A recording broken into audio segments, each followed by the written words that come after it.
The night after my boyfriend dumped me over pizza, I texted his sister. And that's when things got interesting. Let me back up. For 3 years, Matt and I were that couple. We had our routines: Friday night takeout from Lou's Pizza, Netflix binges, Sunday brunch with his family. His mom loved me. His sister, Kelly, treated me like her own blood.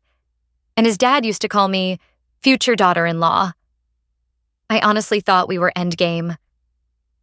Then one random Thursday night, sitting in our usual booth, Matt pushed his plate away and said, "I think we should just be friends." I laughed at first, actually laughed out loud because I thought he was joking. But then he gave me that awkward, serious nod and my stomach dropped. "You're serious?" I asked. He shrugged, like breaking my heart was just him changing a Spotify playlist. "Yeah, I just don't feel the same anymore. But I don't want to lose you. You're important to me." Translation: I want all the perks of a girlfriend without the commitment. So I said the most unexpected thing. "Perfect." His eyebrows shot up.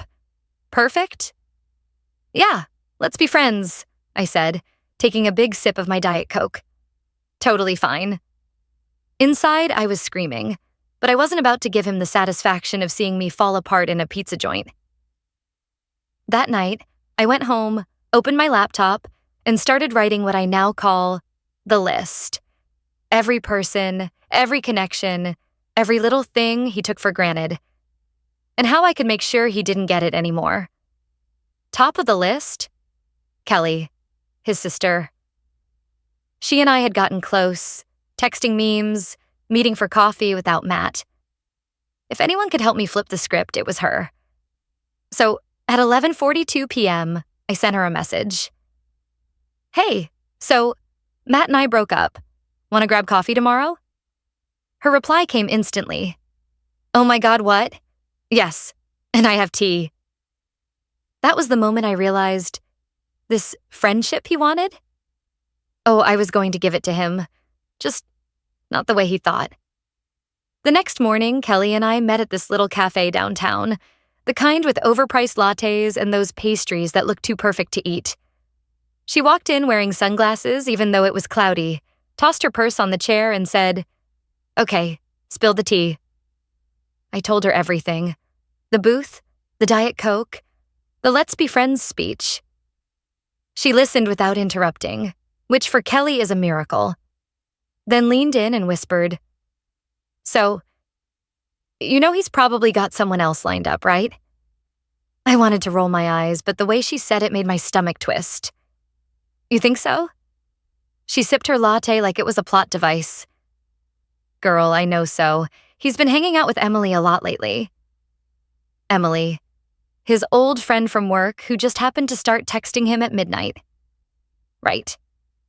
That night, I got my first taste of his version of friends. Around 9 p.m., my phone buzzed. "Matt. Hey, you want to come over?" I'm bored. 3 weeks ago, I would have grabbed my hoodie and been there in 10 minutes. Instead, I typed, "Can't. Out with friends. Talk later."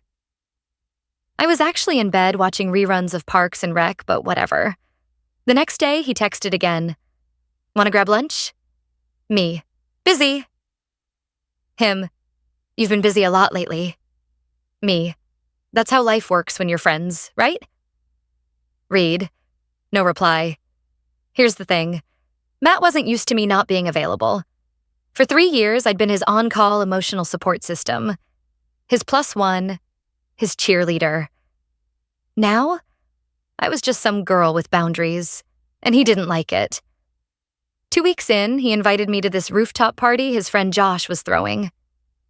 "It'll be fun," he said. "Just like old times." Old times apparently meant him ignoring me for an hour while talking to Emily, laughing a little too hard at her jokes. I caught Kelly's eye across the crowd and she mouthed, "Told you." So I did something I hadn't planned. I walked over to Josh, who I barely knew, and started talking. Josh was funny, cute, and clearly enjoying Matt's glare from across the rooftop. Mini win. But it was just the beginning. Because if Matt thought he could keep me in his orbit while shopping for a replacement, he was about to learn what friendship with me really meant. 2 weekends later, Josh invited me to another get-together, this time a backyard BBQ at his place. Kelly was coming, which meant Matt would be there too. I almost skipped it, but then I thought, why should I? If we're friends, friends hang out, right? When I got there, the place smelled like grilled burgers and sunscreen. Josh handed me a drink and said, "Glad you came. Matt's already here." Sure enough, I spotted him near the grill, talking to Emily again. Same close-leaning posture, same hand on her arm. He saw me and did this awkward half-smile wave like we were casual strangers. Fine. Two can play that game. I found Josh's younger brother, Tyler. Tall, goofy smile, definitely harmless, and started chatting. Nothing flirty at first, just friendly.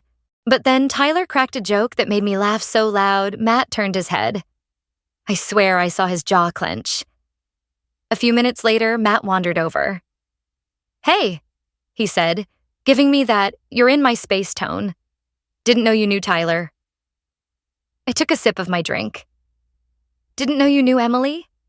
I said, just as cool. He blinked, clearly not expecting me to bite back. "We've been friends for years." I smiled. "So have Tyler and I, for 5 minutes now." Tyler laughed, completely oblivious to the tension, which only made it better. Later, when the sun started going down and the string lights came on, the music shifted to that slow, sway-in-place vibe. Josh yelled over, "Dance floor's open." Matt immediately grabbed Emily's hand and pulled her out there. They weren't grinding, but it wasn't exactly middle school dance distance either. Kelly, who'd been nursing a lemonade next to me, muttered, "You know he's trying to get a rise out of you, right?" "Oh, I know," I said, already walking toward the cooler where Tyler stood. 2 minutes later, we were out there too. Me laughing at something Tyler said, his arm casually draped over my shoulders. Every time I caught Matt's eye, I made sure my smile got a little bigger. When the song ended, Matt stomped over, looking way more annoyed than a just friend should be. "Can we talk?" he hissed. "About what?" I asked, tilting my head. "We're just friends, Matt. Isn't this exactly what you wanted?" That was the first time he didn't have a comeback. After the BBQ, things got interesting. Matt started texting more often, little hey messages that led to nothing. I kept replies short, friendly but distant. Meanwhile, Kelly and I were hanging out more than ever. Brunch, thrift store runs, even a random Tuesday night baking session at my place. She'd post photos of us together on Instagram, tagging me, but not her brother. It was subtle at first. A story of us laughing over pancakes. A boomerang of us clinking coffee mugs. But then we upped the game.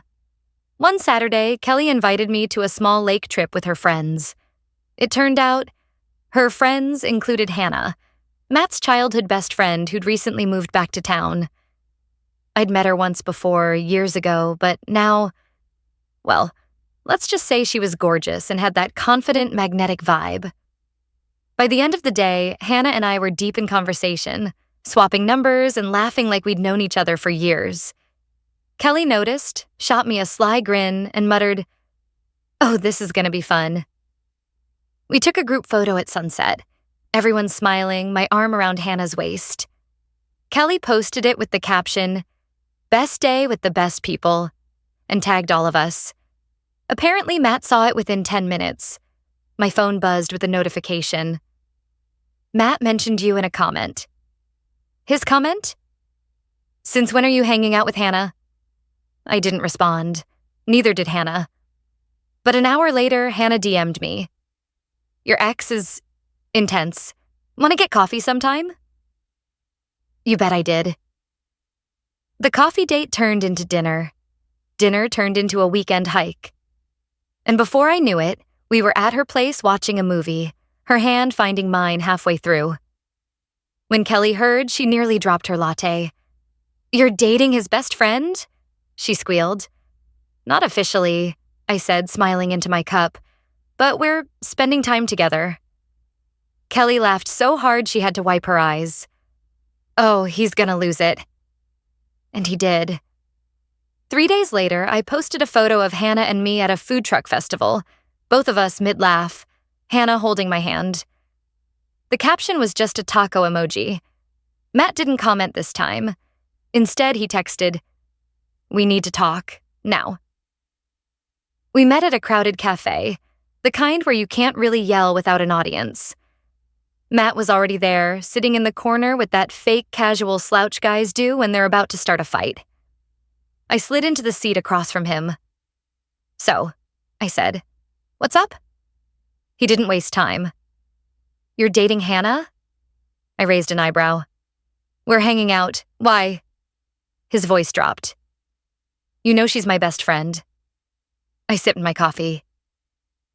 "You said we were just friends, Matt. Friends don't get a say in each other's dating lives."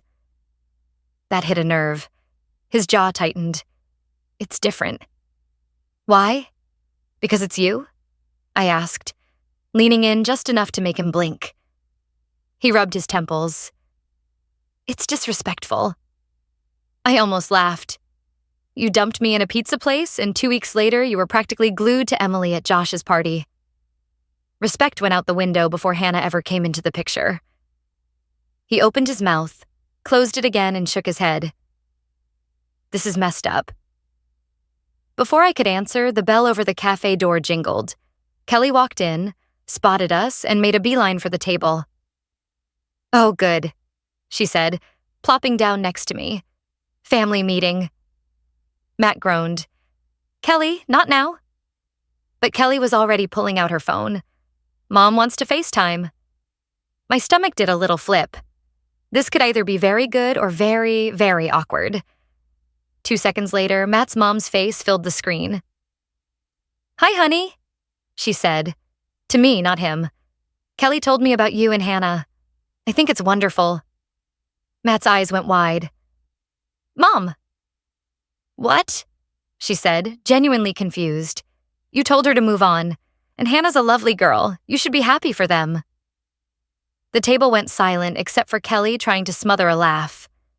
Matt muttered something about betrayal, stood up and stalked out. Kelly and I just stared at each other for a beat before bursting into full-on hysterics. That night, Kelly added me to the family group chat. The next morning, Matt left it without saying a word. Mini victory? Absolutely. But the real win was how easy it all felt now. Like I'd stopped playing by his rules entirely. After Matt bailed on the cafe showdown, things got quiet. Too quiet. No texts, no accidental run-ins, not even passive-aggressive Instagram likes. For a minute, I wondered if he'd finally moved on. Then Kelly sent me a screenshot from Emily's private story. Matt, sitting in a bar, looking miserable while Emily danced with some guy I didn't recognize. The caption? "Girls' night out." Oh, so that's how it was going. Meanwhile, Hannah and I kept seeing each other. We didn't rush into labels, no Facebook official announcement, but we weren't hiding either. She fit into my life so naturally it almost annoyed me that I hadn't met her sooner. A couple of weeks later, we ended up at another one of Josh's parties. It was the same rooftop from before, but the vibes couldn't have been more different. I was leaning against the railing with Hannah when Matt walked in. He froze for half a second, then forced a smile. "Hey," he said, nodding at us. "You too. Good?" "Great," I said, wrapping my arm around Hannah's waist. "Thanks for asking." He gave this awkward half-laugh and walked off, pretending he had somewhere to be. But the look on his face... Yeah, I'd seen that before. It was the look of someone realizing they'd lost control of a situation they thought they owned. Later that night, Kelly cornered me in the kitchen. "You know," she said, "I thought you'd just ghost him after the breakup. But this was art." I laughed. I wasn't trying to be petty. She smirked. "Sure you weren't." The truth? I didn't plan every twist. I just stopped making him the center of my world and filled that space with people who actually wanted me there. If that also happened to drive him crazy, well, call it a bonus. A month later, Hannah and I took a weekend trip to the coast. We posted a couple of photos, just us on the pier, coffee cups in hand. No tags, no captions. Kelly told me Matt saw them anyway. Apparently, he asked her if we were serious. She told him, "They're happy. That's all you need to know." And honestly, that's all anyone needed to know. So now I'm curious. Was I wrong for dating my ex's best friend, or was I just giving him exactly what he asked for?